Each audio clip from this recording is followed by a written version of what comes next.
朋友们，大家好，我现在在欧洲某前殖民地。今天咱们的话题是说澳门回归中国25周年以及一国两制。1999年12月20日，前葡萄牙殖民地澳门回归中国。澳门的顺利回归是中国彻底结束外国殖民统治的标志。从德国媒体的视角来看，与隔壁的香港相比，澳门几乎是一个没有任何存在感的中国特别行政区。我估计出于3个原因。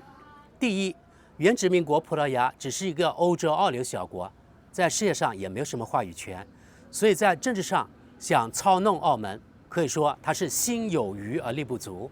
第二，澳门对西方的利用价值不大，这与第一点是相辅相成的。因为葡萄牙在世界上没有什么政治地位，加上澳门只是个弹丸小地，只是个小城市，因此对西方来说，澳门没有什么利用价值。第三点，澳门人的国家认同感非常高，澳门政府也与中央政府配合默契，所以西方黑暗势力无法插足。回归后，澳门社会稳定，经济稳步发展，社会治安也大幅好转，人民安居乐业。即使西方势力想在澳门扶持所谓反对力量，搞乱澳门，西方也没什么机会。由于确实缺少黑澳门的素材，所以西方媒体几乎不对澳门进行任何报道。因为西方媒体是不会正面去报道中国的。澳门回归后，澳门人的身份认同出现了积极变化。从国家归属感来讲，回归后澳门人对自己中国人身份的认同感大幅提升。澳门特别行政区是中国领土不可分割的一部分，学校教育加强了爱国爱澳教育，通过历史文化等知识的传授，使得澳门人尤其是年轻一代深刻认识到自己的中国人身份，并且为此感到自豪，这也是与香港完全不同的。不知不觉25年过去了，澳门各方面获得了长足发展。1999年回归时，澳门人均 GDP 大约在 1.5万美元，当时比香港的 2.4万美元还要低不少。到了今年2024年，预计澳门的人均 GDP 会超过 7.7万美元，大大超过香港的 5.3万美元。中方的数据也与国际机构的不相上下。比如说1999年的时候，澳门的人均 GDP 大约12万元，2023年则攀升至56万元，位居世界前列。2024年，澳门人均 GDP 几乎相当于原宗主国葡萄牙的3倍。短短25年，澳门各方面突飞猛进，人民收入迅速提高，进入世界最高行列。可见政治平稳澳门的一国两制无疑是相当成功的。作为海外华人，面对当地西方媒体，比如说对我来说是面对德国媒体，我感受最深的是香港与澳门两个完全相反的例子。众所周知，英国是一个到处留下烂摊子的国家，只要是他的前殖民地撤走前，必定会埋下一些祸根乱源，也就是说埋下一颗定时炸弹。这样的例子数不胜数。与中国有关的就有克什米尔地区以及香港。香港的事大家都知道，回归后从来没有平静过。由于中央承诺港人治港，导致英国人留下那一套衣钵一成不变地被继承了下来，直到港版国安法的颁布。香港啊，简直是西方的间谍窝以及各类反华 NGO 的大本营。英美欧西方在后面煽风点火使坏，把香港一直搞得乌烟瘴气。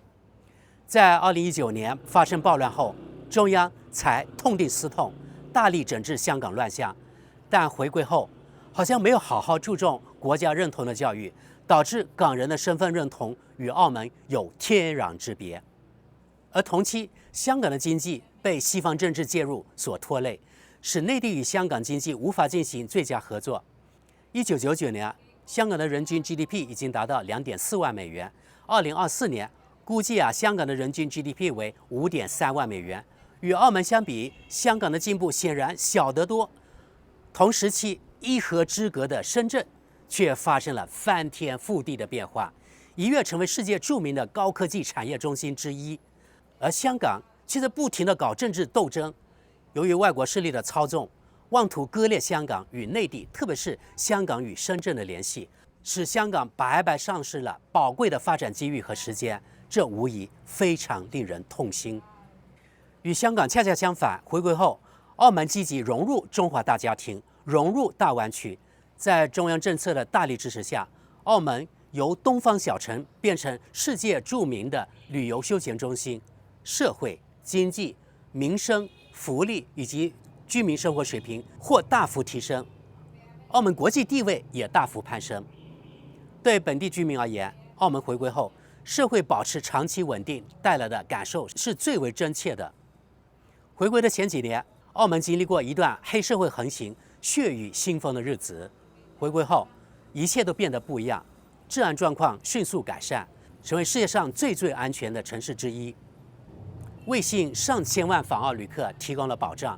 社会稳定也保障了社会安宁，整体社会和谐，为经济发展创造了良好的环境。社会治安好了，人家才敢来你澳门消费啊、旅游啊等等，对不对？那些投资人才敢来澳门进行投资。2024年入境旅客人数至今已超过3000万人次，澳门政府的财政收入也有很大的提升。另外，居民收入和社会保障体系显著提升，双层式社保、学生津贴、大部分医疗免费，民生方面取得巨大成就。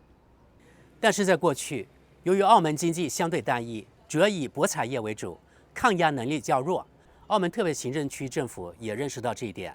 但由于澳门属于弹丸之地，于是，在与中央以及广东省政府的磋商下，各方达成共识。2021年成立横琴粤澳深度合作区，把横琴岛划归澳门管理，但是行政上还属于珠海市，用澳门的资源建设横琴岛。横琴岛面积106平方公里，划归澳门管理，能为提供宝贵的土地资源，拓展城市发展空间以及经济建设空间，如可用于建设更多的商业、旅游、娱乐等项目。横琴岛的加入为澳门提供了产业多元化发展空间，利于发展科技、金融、物流等新兴产业，实现转型升级，提升经济韧性，提高就业率和居民收入，促进社会可持续发展。横琴由澳门管理后，澳门特区政府有更多权限和灵活性制定发展政策，如税收优惠、投资补贴等，吸引更多投资者参与横琴建设，为澳门和珠海经济注入新的活力。另外，作为粤港澳大湾区的重要组成部分，横琴划归澳门管理，可加强澳门与珠海以及其他大湾区城市的联系，推动物流、资本、人力等资源的共享，形成广阔市场空间，促进贸易、旅游等经济活动，实现互利共赢。横琴由澳门来管理，也是一国两制下又一次大胆的尝试，这对粤澳两地是双赢的局面。若干年后，整个粤港澳大湾区的发展水平将会越来越接近，到时整个大湾区全面融合与开放就会水到渠成。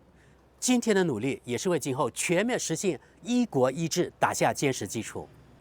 横琴岛由粤澳两地共同管辖，由澳门开发，是澳门与内地积极融合的又一例子，与香港当初努力与内地划清界限形成了鲜明对比。如果当年香港没有那么多西方阻力，港府能排除杂音，诚心与深圳合作，甚至与深圳融合，香港的发展绝对比今天好得更多。说来说去，还是由于过去过多政治噪音，让香港错失了发展机遇。这又是一个跟着西方走，没有好果子吃的鲜活例子。西方是在利用香港搞乱中国，而不是为了什么香港人的福祉。可惜有不少香港人看不清这一点。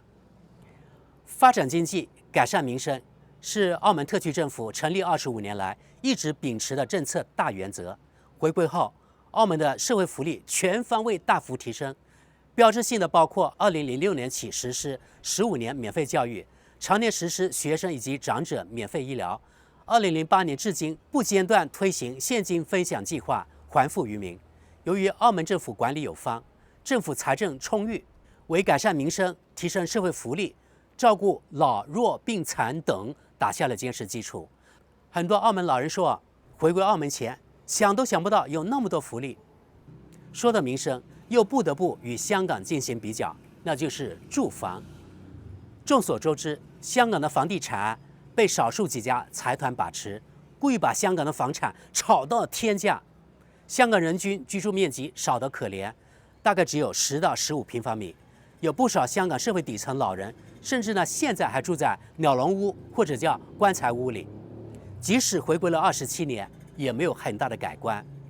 而这一点，澳门却做得好得多，人均居住面积大约25平米，超过220平方尺。虽然赶不上内地，但是呢比香港好太多了。朋友们，还有另外一点值得与各位分享。澳门回归后，也是中国加入世贸组织、扩大改革开放、中国经济迅速腾飞的黄金时代，而澳门抓住了这个机会，享受内地发展的红利。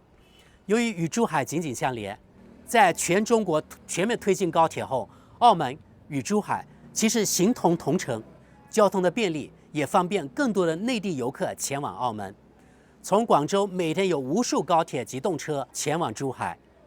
从珠海火车站出来，往右一转，步行几分钟即可进入澳门，实在是太方便了。而且现在都是数字通关，也大大加强了通关的效率。朋友们，本人在国外接触了不少葡萄牙人，他们对今日澳门的发展以及澳门人的收入及生活水平大大超过葡萄牙，充满了羡慕嫉妒。毕竟原宗主国葡萄牙，他们现在的收入只有澳门人的多少？1/3。朋友们，总之，不管从哪方面来讲，澳门回归25年来，一国两制成功是可以下的结论，也完全经得起实践的检验，不是哪个人主观上得出的结论，而是客观事实。好的，朋友们，今天的话题就到这里，感谢大家，我们下期见。